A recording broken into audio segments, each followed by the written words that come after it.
Hey, architecture firm owners and emerging leaders. Get ready for unparalleled insight into the development of a world-class architecture firm and a worldwide organization driving the digital transformation of the design and construction industry. With Build Smart, the podcast that's changing how our profession operates. We share the incredible stories behind innovation in the building industry with my friend and co-host, Patrick McLeamy, FAIA, former CEO of the international architecture firm, HOK. You know, Yamasaki's office or firm lasted during his lifetime. And when he passed away, I think that was the end of the Yamasaki office.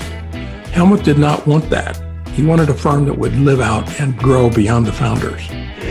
In Season 1, discover the untold stories behind HOK's meteoric rise, from 150 employees in St. Louis to a powerhouse with over 1,900 staff members and 27 offices worldwide. You know, they weren't as polite as the Kojima people. That was just boom. And anytime you have a creditor, whether it's Kojima or the bank, that wants their money, unless you can raise money someplace else, you are out of business. Bankrupt. And hold on tight for Season 2, where Patrick takes us on a new adventure as chairman of Building Smart International, shaping the future of digital transformation in the design, construction, and operation of built assets. Ian Howell, Ken Harold, and I, Ken was my technical representative from HOK. The three of us took a tour of Europe of 5 cities in 5 days. Very busy time. Simply follow the link in the show notes to subscribe to Build Smart now and uncover lessons that will transform you and your architecture firm.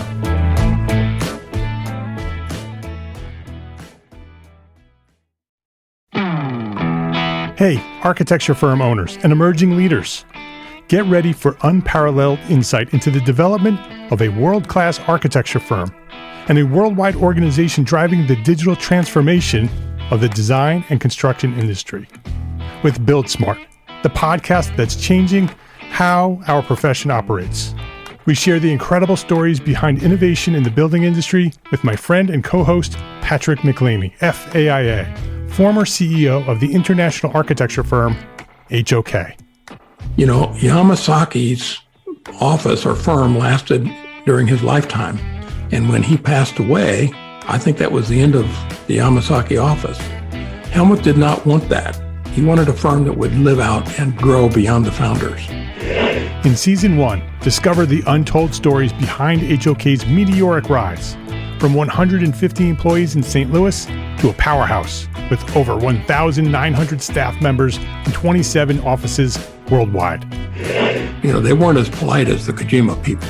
That was just boom. And anytime you have a creditor, whether it's Kojima or the bank, that wants their money, unless you can raise money someplace else, you are out of business.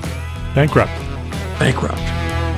And hold on tight for Season 2, where Patrick takes us on a new adventure as chairman of Building Smart International, shaping the future of digital transformation in the design, construction, and operation of built assets.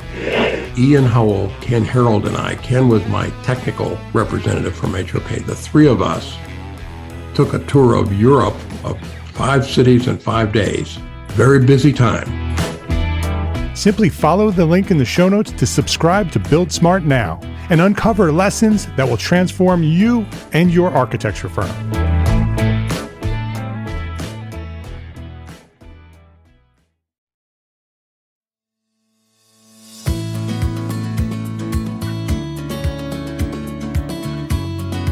My name is Mark R. LePage, and you are listening to Entre Architect Podcast, where each week I speak with inspiring, passionate people who share their knowledge and expertise, all to help you build a better business as a small firm entrepreneur architect.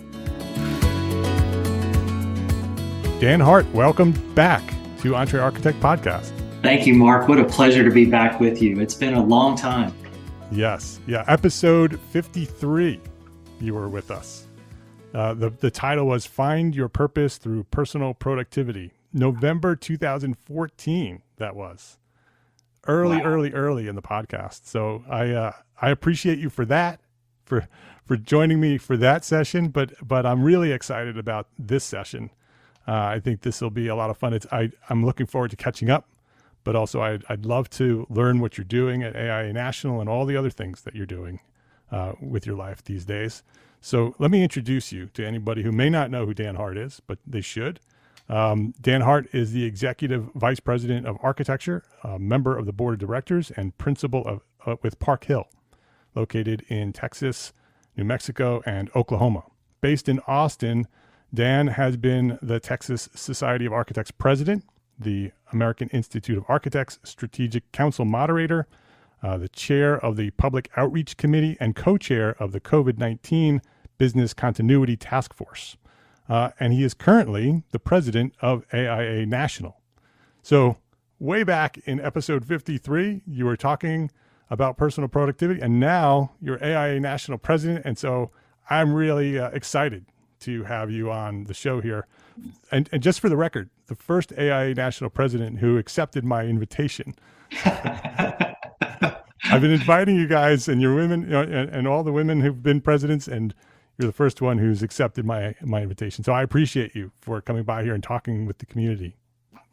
Well, the honor and privilege is all mine, Mark. I had no hesitation when I saw that invitation, and really appreciate what you're doing, what this community is doing together. And I think this is really important conversation. So I'm glad to be a part of it. Yeah, I appreciate you for coming by.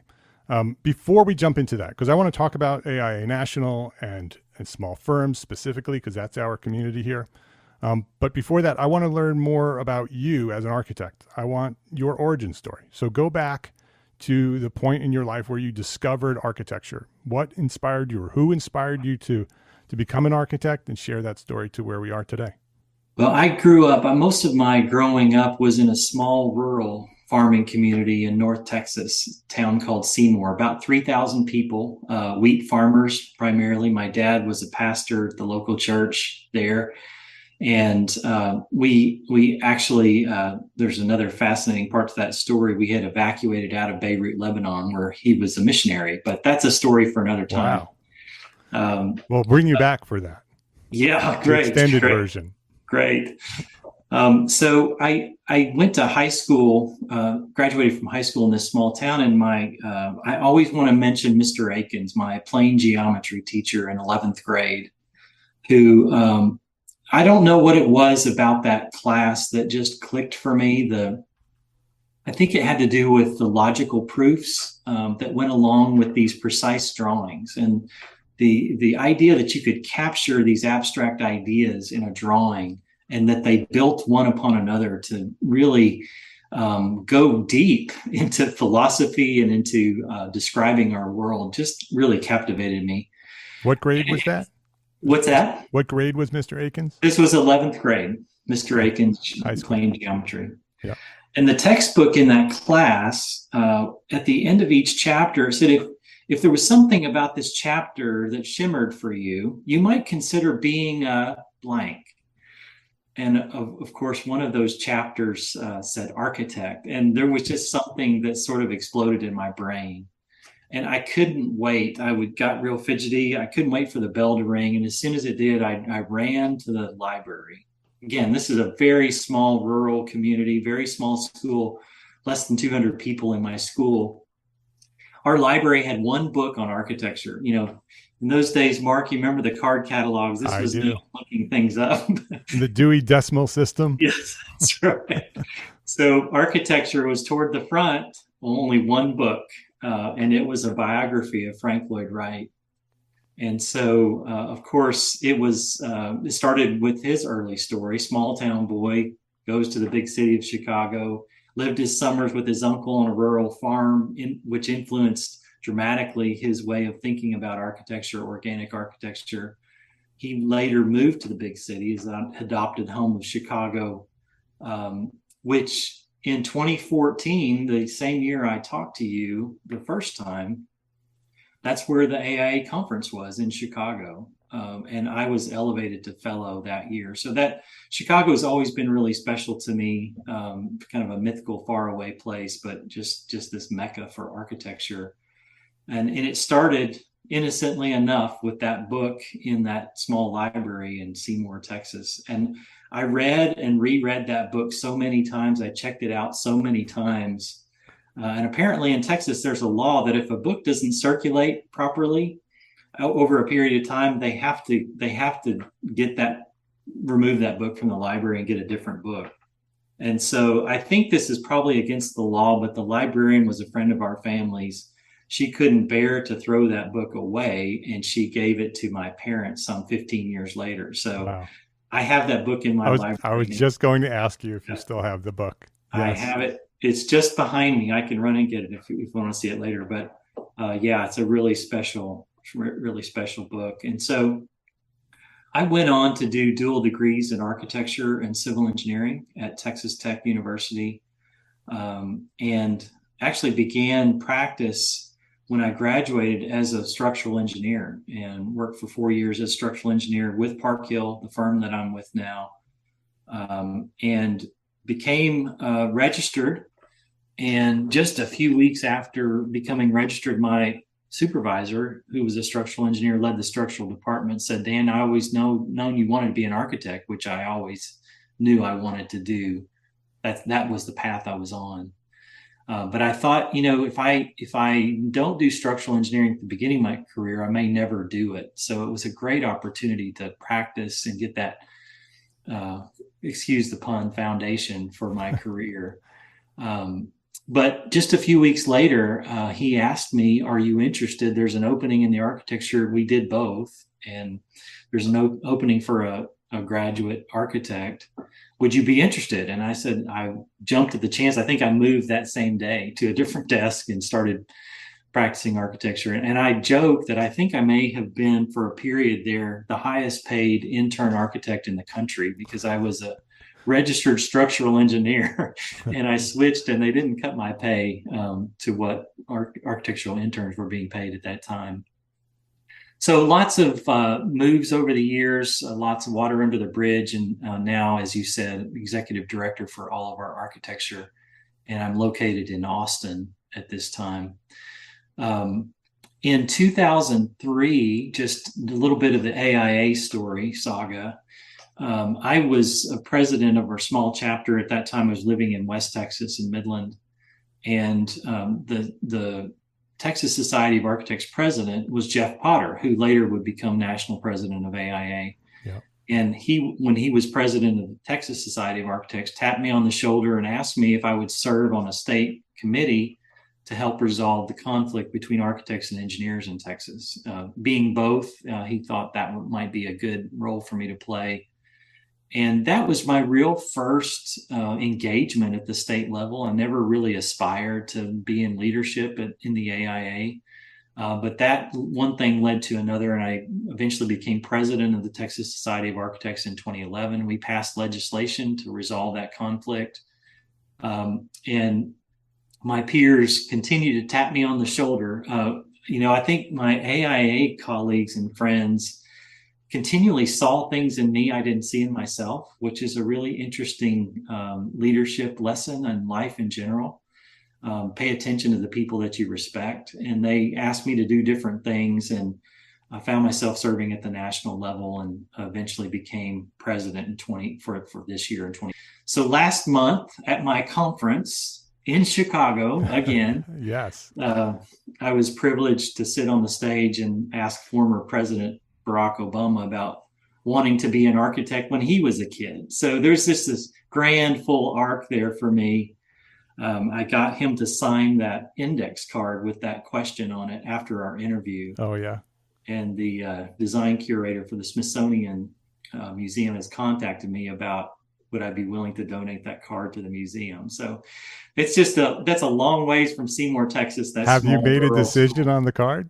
I have not. I've not given it to them yet, but I've just been so busy since that I have some questions for them, like what's going to become of it? If it's something that's on display, I might be interested, but I'm not interested if it's going to be in the archives in a drawer somewhere. Right, exactly, down in the basement somewhere. Yeah. I was going to hold off my question about Barack Obama and your interview, but I want to go. Let's go straight there first. I was at that interview. I was at the conference. First of all, I didn't realize that the conference being in Chicago was so meaningful for you.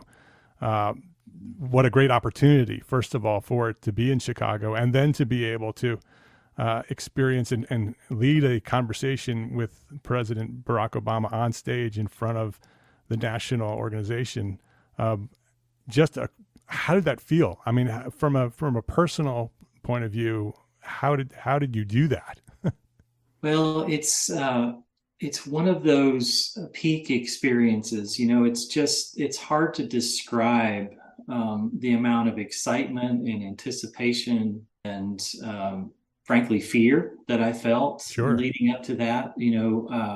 What do you do with a person that has led the free world in a conversation about architecture? And I knew that his desires as a kid, as I mentioned earlier, had him considering architecture as a career pretty seriously. And so I knew that was a connection point that we could really build on. And of course, this is a man, when I met him backstage for the first time, just a few minutes before we went out, just glows with charisma and personality. It's a quiet charisma. It's not a loud charisma, but there is just a presence about him, and a warmth and a personability and an intelligence. We all knew about that. A curiosity.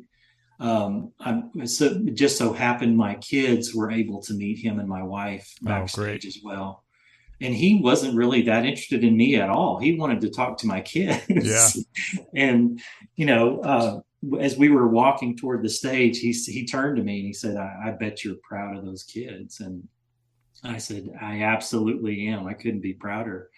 My son is a journalist in Brooklyn now. My daughter just graduated from college and did a AmeriCorps project for a year. But he was really interested with my son, what news organization he was working for, and was it real news? It was just a great conversation.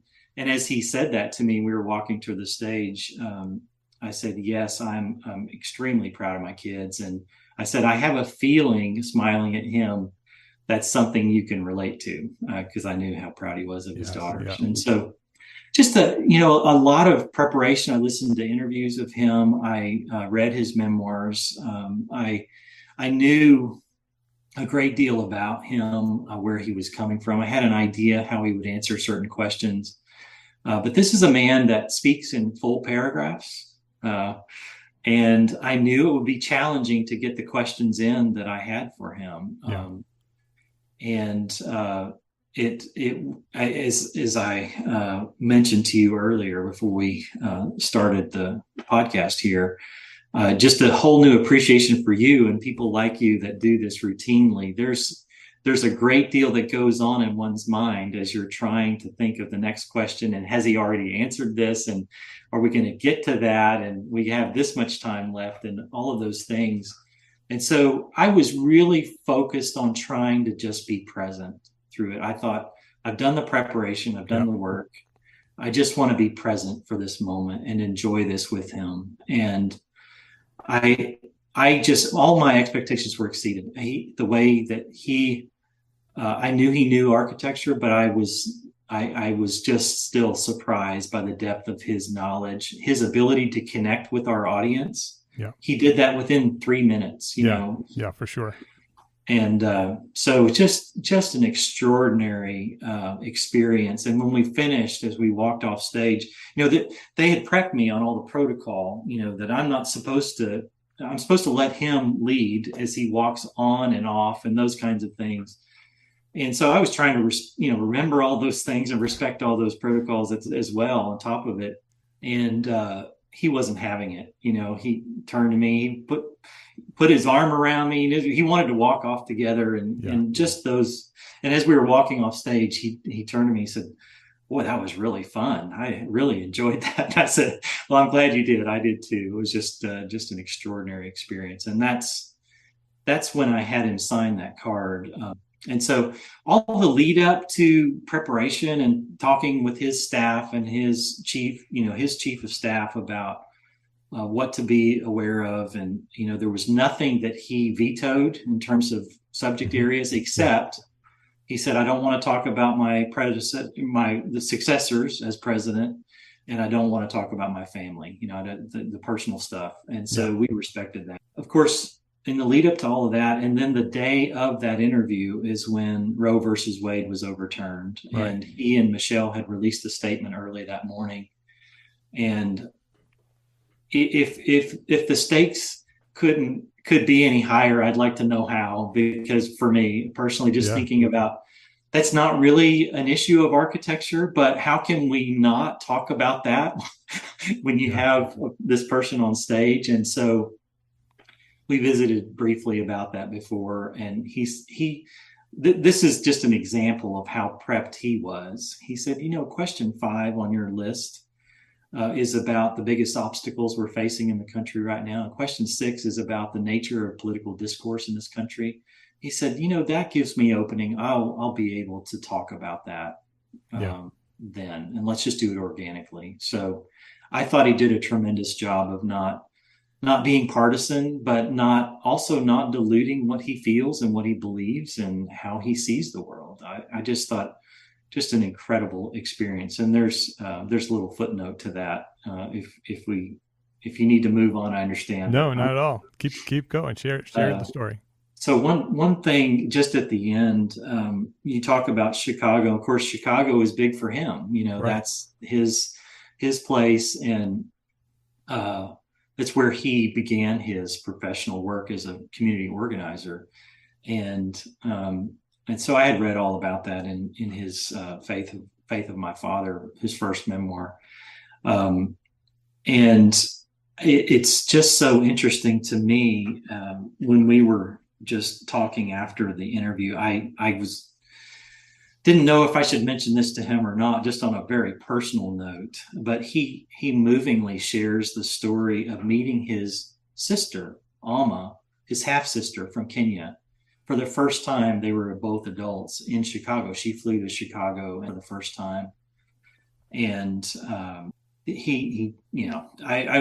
was just really moved by that account for a reason that will become obvious as I share my own personal story. But I have discovered, I was adopted at birth as an infant. And so I've discovered a family in the last year, thanks to my journalist son who did the sleeping. Wow. So this past year, just last summer, I discovered I had a family I knew nothing about. Whoa.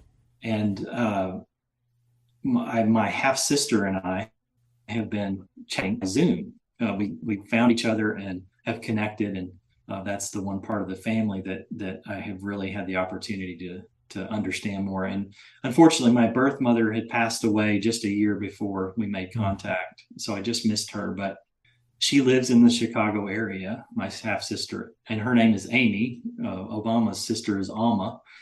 And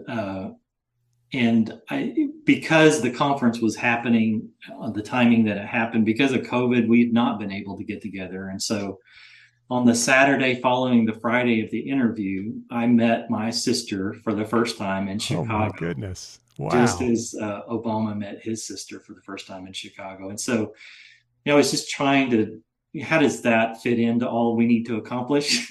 But we had a quiet moment, and I shared that story with him, and he just lit up, and he said, well, I just hope your encounter with your sister is as blessed as my it's just been such an incredible experience to get adult life. And I hope that's the same for you. So it was, it's just hard to imagine a week that could be more extraordinary on a personal level and professional. You did a fantastic job. Like I said, I was sitting in the audience. You looked comfortable. You looked in control. Excellent questions. You did a fantastic job. So congratulations. Well, thank you. Let's take a quick break to say thank you to our sponsors for their support of this episode. This episode is brought to you by FreshBooks. There's a lot to love about being an entrepreneur architect, right? But trying to figure out our financials on our own is not one of those things. Luckily, we have FreshBooks, the all-in-one accounting solution that's built for business owners like us. FreshBooks takes all the not-so-fun parts of running a business, from building and tracking invoices, to managing online payments, to organizing expenses, and automates them with features like the digital bills and a receipt scanner, saving you up to 11 hours a week in the process. It's also super easy to get up and running, and the award-winning FreshBooks support team, they are always available to answer any questions along the way. Compare that to some of the other financial management tools out there. Try FreshBooks for free for 30 days, no credit card required. Go to freshbooks.com/architect to get started today. That's freshbooks.com/architect. So what will you do with 11 more hours each week? This episode is brought to you by arcat.com. We all have that one story, that one project that had such a unique situation that it required a solution that you had rarely considered before. We share these stories in private professional circles with our friends and our colleagues, but there has never been a collection of these stories of conflict and triumph all in one place until now. Detailed is a podcast series that features architects, engineers, builders, and manufacturers who share their insights and expertise as they highlight some of the most complex, interesting, and oddball building conditions that they have ever encountered, and the ingenuity it took to solve them.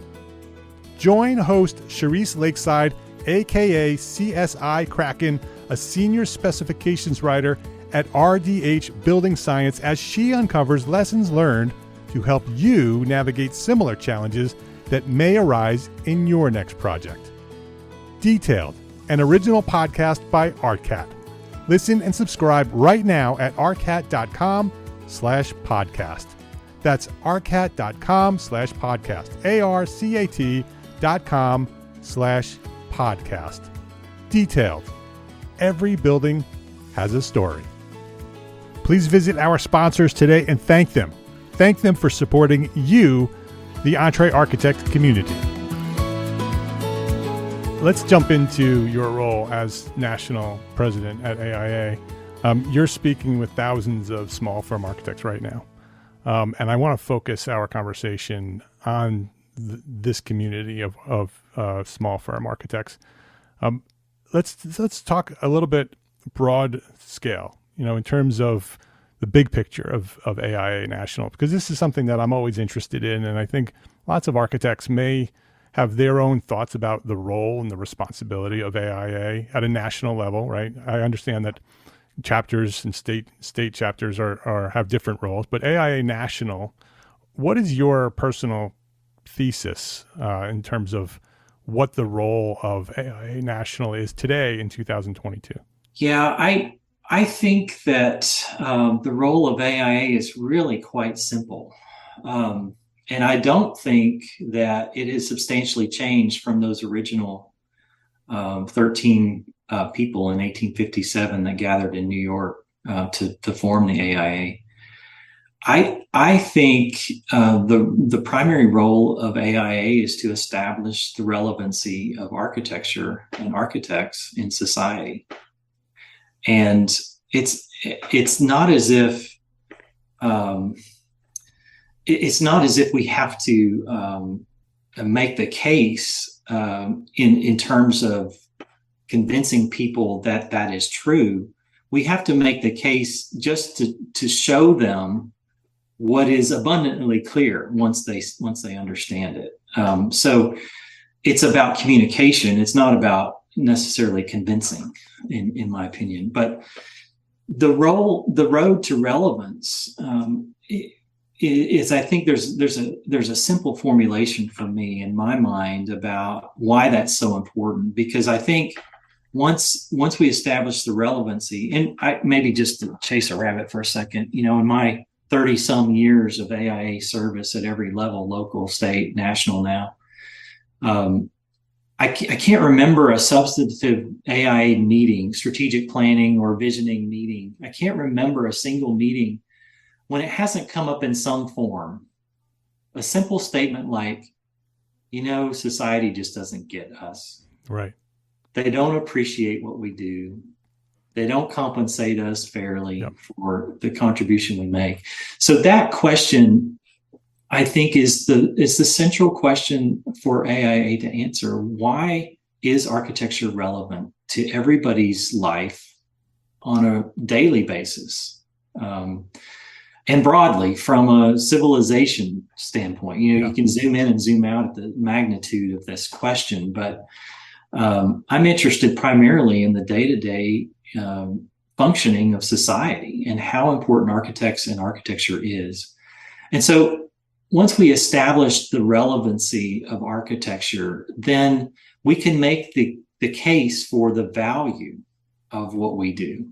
And once we establish the value of what we do, then all of us as architects can prosper in what I would call the broadest sense. I do mean economically. I do mean making a good living, which, Mark, that's something that you have made tremendous contributions to through this podcast and your work, is thinking about the value proposition and how to make a sound business over time.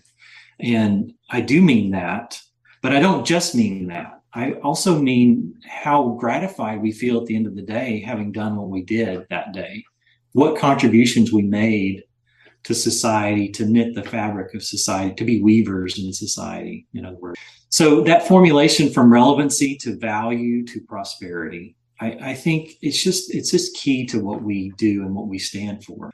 Now, the challenge, there are many challenges, but one of the challenges that we face, and I think as we look at our strategic plan in 2022 that we launched in 2021 as AIA, central to our strategic plan is that we are going to move the needle on climate, and we are going to move the needle on equity in society. Now, the unwritten text there is through the built environment, through the medium in which we practice, that we have some agency in.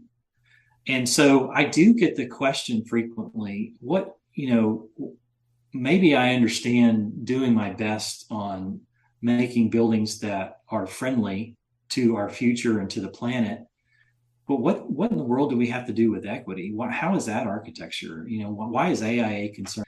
Well, I think it goes back to the basic question of relevancy for me.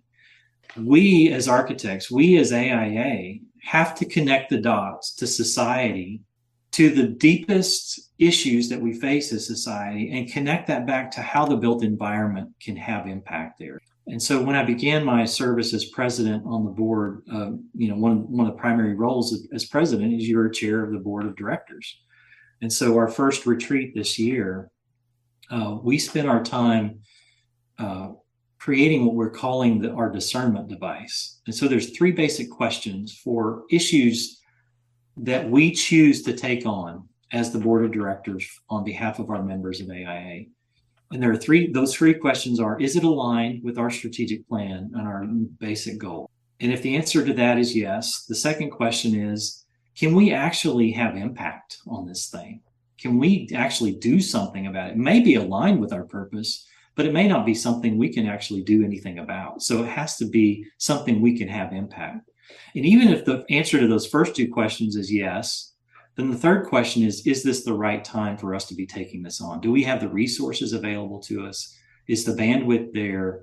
Is society at a point where we can actually make this have meaning? And so our insistence on being focused on areas where we can actually move the needle, and yet also making sure that we are in our minds addressing what society sees as the biggest challenges we face. That's how we establish relevancy. And by the way, you don't establish relevancy by telling people that you're relevant. You show people that you're relevant. That's right. And so I think that's a big, lofty answer, Mark, but I think that's at the heart of what AIA is about and should be about. And there's a lot more detail there we could get Sure. into if you want to press on questions for more detail. But that's the central answer to that question for me. Yeah. I think relevancy and value are critical, right? That is, and it has always been a critical discussion within our profession, but now more than ever, right? Because architects are here at this point because we've been here, right? Right? That we've been part of our society as professionals for 150 years or so, or 200 years, or right. We haven't always been here, right? And now we're here, but now we're also at a time where technology is taking on some of the roles of what an architect has done traditionally. Other professions and other industries are taking on roles and responsibilities of architects. And I am an advocate of saying, hey, wake up, profession, because there are others who are happy to take your role and your responsibility as architects. Yeah. And your relevancy will go away if we as individual architects don't step up to take on that role, take on that leadership, and develop the innovative ideas that architects are so good at. How does AIA support the individual architect in doing that? Yeah, that's a great question. And I think that is the work that's in front of us right now. I think I'm so proud of AIA right now. I'm so proud of the boldness of both saying we can have something to do about these huge overarching challenges that society face, and also to be focused and not to say we're going to change the world in every possible way. Right. There are specific ways that we're interested in doing that. And now the hard work is in helping every member architect, and even architects that aren't members, as far as I'm concerned, helping every one of us as individuals see how we can connect to that broader arc. Mm-hmm. The reality is, when you talk about these huge global challenges at this scale, none of us is sufficient.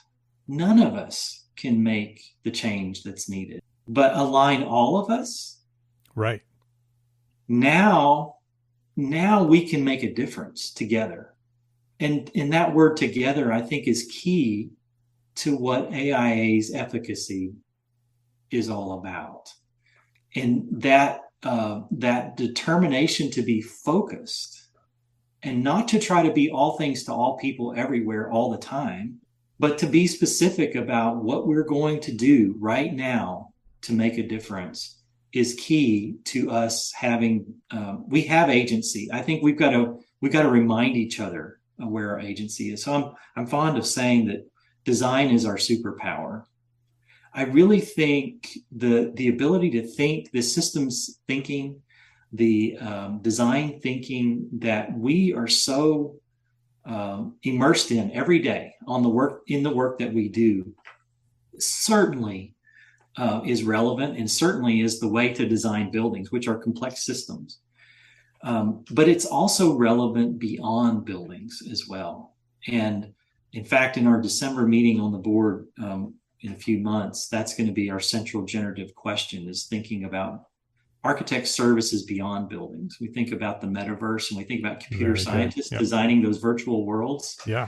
Why aren't architects? We know how to design virtually. I love. Why aren't we in there? So these are big questions. And if we're thinking at a societal level, and now this is the purview of AIA. This is not what we expect every practitioner to be doing every day in their business. We expect everybody to be doing their business.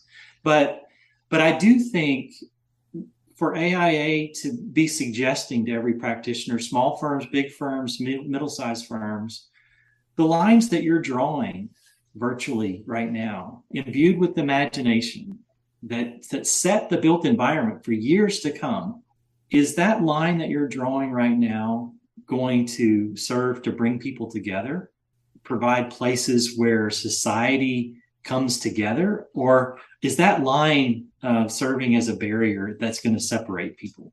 That's a question of equity. Right. And without being too grandiose here, we have, in some measure, each of us, every time we create a project, we move the needle one way or the other, whether we're paying attention or not. And we're just simply saying we've all got to pay better attention. We've all got to be better at encouraging each other, showing each other best practices, celebrating when there's a real win in some way that can inspire others. And so I think the question that you're asking, Mark, is the central question for our time. How can each of us understand the agency that we have? How do we connect the work that we're doing to these overarching goals? And in one sense, this is not intended to be a flip answer, but in one sense, it's simply awareness. Knowing that we are moving the needle one way or another is abundantly helpful in understanding the agency that we have. Now, there's lots more we need to do, providing tools, resources, conversations like this, symposiums, conferences. AIA is all about that. We're active in doing all of that as we speak. But simply put, I think that's at the center of that question. Yeah. The change won't come from AIA. The change will come from individual architects making change, facilitated and supported by AIA. That's right. The AIA is an aligning mechanism, in my opinion. And it's a lot more than that, but it's a way to curate, celebrate, disseminate, recalibrate. It's us writ large. AIA is us. It's one practitioner at a time that have chosen to aggregate together because we know we can do things together we can't do alone. And so it is every one of us that. And it's if we choose to be aligned with each other and leverage each other's efforts, we can multiply the effect of our impact. That's the whole idea. Yeah. And that includes members, like you said, members, non-members, licensed, unlicensed. Right. Everybody who has been trained as an architect is part of the solution to the problems we have. That's right.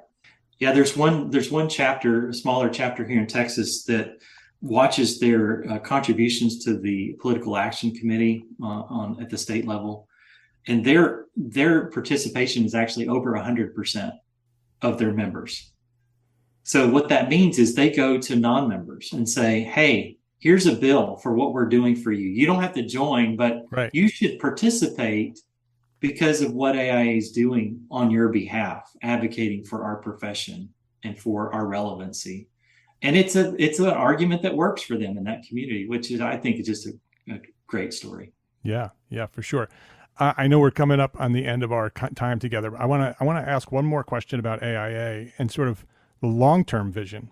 I love this conversation that we're having. I think you and I are very much aligned with AIA and what the role of AIA is and the profession at large.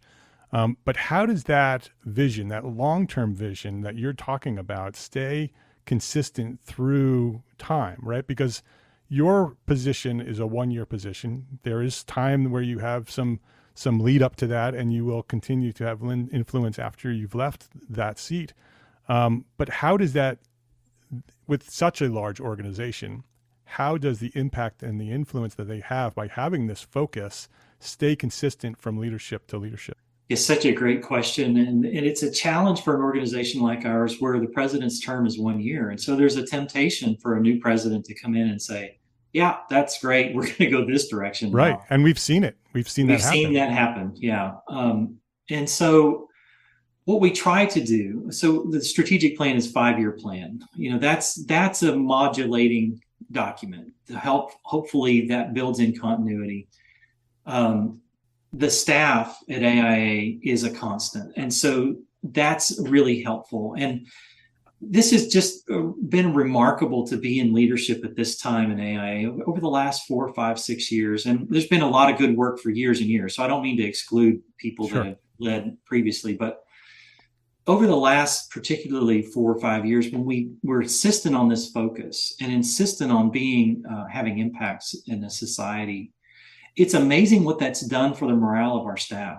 Our staff is now not thinking so much in departments as they are thinking, how can we leverage each other's efforts on moving the needle on climate? What's communications role in that? What's advocacy's role in that? What's our educational programs role in that? So we're aligned around these purposes, and I was just talking to our new CEO yesterday, Lakeisha Woods. We chat every week at least, often many more times than that. But we've got a couple of positions advertised, senior level positions on staff. And it's astounding, over 100 applicants for these positions. Why? Because they've seen our strategic plan. They want to be a part of this movement. And I think that's true for volunteer leaders as well. We're tending to attract people that want to be engaged because of where we've said we want to go. That's not an absolute answer to your question. There's always the possibility of us chasing shiny objects or getting sidetracked on another agenda. But that's one of the big motivations I had in creating this discernment device, which I hope Emily Grandstaff Rice, who's I think is coming in next year, and Kim Dowdell is going to be following her. They're of a same mind on this. I take a lot of comfort in the fact that we have leaders that have been in alignment, and so that's really important. But so there are lots of things in place. There's momentum, there's forward movement, there's a trajectory that's been set. But it's going to take constant vigilance, and it's going to take our members saying, hey, I thought we were about this. Why are we going over here now, to help us stay on track? Yeah, I agree with you. I think that the consistent vision and the continuity of leadership to leadership does, I don't know if it was strategic or not in terms of who's coming next, but they are very much aligned with what you're talking about. And so that's a good sign for the profession. One more question about small firms specifically, because we've been talking about individual architects. So that's small firms, large firms, that's every architect. But specifically small firms, one of the things that small firm architects often mention is that they feel like the AIA is a large firm organization, that they don't focus as much on small firms. I know what AIA National does and the chapters do for small firms. I know there's lots there, but I wanted to give you an opportunity to just share your thoughts specifically about AIA's role for small firms. Yeah, it's such an important question, and such an important thing for us to consider. I took a look at the 2022 firm survey, and this is something probably your audience knows really well. We have about 19,000 member-owned architecture firms in 2021.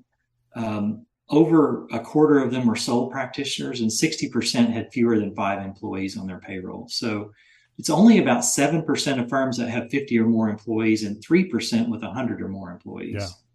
So it's incredible how much small firms, small business is impactful in both directions, both small firms to AIA and AIA to small firms. And so, as you mentioned, there's a lot of forums and resources available for small firms. We get that. The Small Firm Exchange, thinking about the small project design knowledge community. There are series in AIAU for small firms. There's climate and resilience resources particularly geared towards small firms. I happen to think that small firms have never been in a better position to have impact and to prosper. And it's primarily driven by technology. I think that's the great equalizer. And I think, in fact, there is opportunity, and I feel sure there are people in your audience that are already doing this kind of thing. I think there's opportunity for partnerships between small firms and larger firms. I agree. Where it's a mutual mentorship. There are things that large firms have in terms of resources, maybe research and best practices. But small firms have this nimbleness about them, the ability to be innovative, to think differently about business practices and the way architecture gets made and what we do as architects to thrive in that world. And so I think there's all kinds of opportunity for small firms right now. And I would just underscore your basic point that AIA is here for small firms and for small firm practitioners. And there's a whole litany of resources I can send your way. I'm sure you're well aware. But if there's any question about that, I'd love to talk to anybody in your audience about ways to get connected to those resources, or if there are issues you feel like we're not addressing that are particularly small firm centric. I'd love to hear about that too. We're very much interested in, we know this is a huge part of our membership. And so we're doing what we can to provide resources accordingly. And if we're missing something, we certainly want to know. Is there a way that our listeners can contact you directly? What's the best way for us to connect with you? My email address, Mark, you've got that. Yep. It's on the, I have an AIA email address as well that I monitor on the website. And so, feel free to reach out to me directly. I have members do that on a routine basis. And it's I try to get back to every single member that reaches out to me. Often they're not very happy with me. And those are especially important to me to get back to. But I really would love to hear anything that you're seeing that we're not addressing. Often the answer to that question when I get it is, did you know about these 4 things over here? And often they didn't. Right. But I'm sure there are things we're missing, and I would love to hear directly from you. All right, great. We will put your email on the show notes for this episode. So if you're listening and you want to connect with Dan, the email will be on the show notes for this episode. Just go to entrearchitect.com/podcast, find this episode, and then just click the link. Before we wrap up, Dan, I want to ask you the question that I ask everybody, because I'm interested in your answer to this. What is one thing that a small firm architect can do today to build a better business? My firm, Parkhill, our mantra and what's central to our mission is building community. And so I say that to offer some context, because I think my answer is driven by my ethos about where I'm interested in leading our firm. I would say the most important thing you can do is use your superpower for good in your community. Get involved in your community, whether that's a zoning commission, whether that's a school board position, whether that's a political position, whether it's serving on nonprofit boards, whether it's being involved in leadership in your kid's school. Get involved in the community, because what happens in my experience is that those groups in society that don't think of architects first will come to appreciate what you have to bring to the table. And you're going to be able to see things that they're dealing with that in ways that they've never seen them. And so applying that design thinking, those design thinking superpowers to problems people would never think to call an architect about, is not only helpful for whatever organization you're plugging into, it's a great business move. You'll form relationships, you'll form partnerships, you'll form ways of seeing how things can be done in and through your community that will lead to business in it for you. And so I always, especially young architects in my firm that come to me with similar questions, I always counsel people not to get involved because they think it's going to stir up business. Get involved where you're passionate, because that's where you're going to really be able to make a contribution over the long term, which is where this really counts. I think people could sniff out somebody that's there for an agenda or for personal reasons, but don't shy away from the business that can come from a genuine interest and passion to make things better in your community. I think those things are perfectly symbiotic, can be perfectly symbiotic. And so I guess that would be my one piece of advice, Mark. Get involved in your community. I suspect, knowing your work and what you're about, that this is an audience that probably is already there. But I think there's nothing more important that comes to my mind. His name is Dan Hart. He is the Executive Vice President of Architecture at Parkhill, and he is the AIA National President. You can learn more about Parkhill at parkhill.com if you want to go check out their website, see the type of work that Dan does. Obviously, AIA.org is the professional organization's website. We'll have Dan's email on the show notes. Dan, thank you for coming by here and spending some time with me. I appreciate you. I appreciate your leadership throughout all these years. Humble leadership that you weren't necessarily looking for. You just kept leading, and other people kept recognizing your leadership, all the way to the point where nationally you're leading the AIA.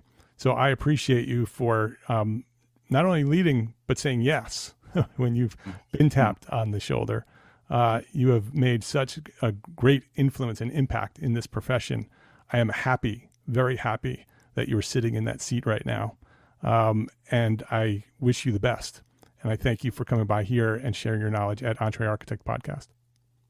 Well, Mark, what a privilege it is for me to be here with you and to be with you in this conversation today. I would just mention humble leadership literally is one of our core values at Parkhill. And so that's about the highest compliment you can pay me, to say, that's what you see in me. That's what we strive to do and to be. And I think, I really think that is a key to having impact and having influence and having fun, making a life that's meaningful and rich with contribution. So speaking of contribution, I've said this already, but I just so admire the contribution you're making and your audience is making in the work that you're doing together. So thank you for this podcast, and thank you for all the work around it to make our profession stronger and better and more relevant. You're welcome. Thank you for that. I appreciate that. If you liked this episode of Entre Architect Podcast, please share a rating, write a review. Go write a review. I would love to know what you think of this podcast, and it helps other architects find us. So go do 5-star rating if you like it. Share, write a review. I'd love it. And share a link to this episode with a friend, because that's how we've grown. That's how Entre Architect has grown to serve thousands of architects throughout the world, just like you. Thank you to our sponsors, ARCAT and FreshBooks, for their support of this episode. I ask you to support them because they support us. And if they're supporting us, they're supporting you. So go support them. Got it? Go support our sponsors. Links to our sponsors, so you can click on those links and go right to them. Links to our sponsors and all the resources we shared today are available at the show notes for this episode at entrearchitect.com/podcast. All the shows are there. entrearchitect.com/podcast. Entre Architect is a member of the Gable Media Podcast Network. Gable Media is curated thought leadership for an audience dedicated to building a better world. Listen and subscribe to all the shows. I think there are 11 of them there now. Go there, gablemedia.com. That's GABL media.com. And I hope you're going to join us in Austin November 1st through November 3rd, 2022. Those are the dates for the Entre Architect Community Annual Meeting, our first ever live and in-person conference for you, the small firm architect community. Visit entrearchitect.com/annual meeting right now to learn more. That's entrearchitect.com/annual meeting, and I will see you in Austin in November. Don't miss this. This is going to be great. entrearchitect.com/annual meeting. It's a conference for you, small firm architects. Thank you for listening today to this episode of Entre Architect Podcast. Love, learn, and share what you know.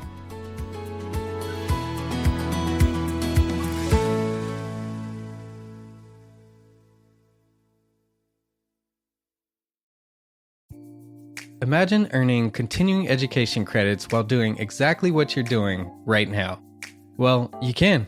Gable Media has revolutionized the way you earn your continuing education credits with a groundbreaking approach. Forget running around town and scouring the internet for credit-worthy courses.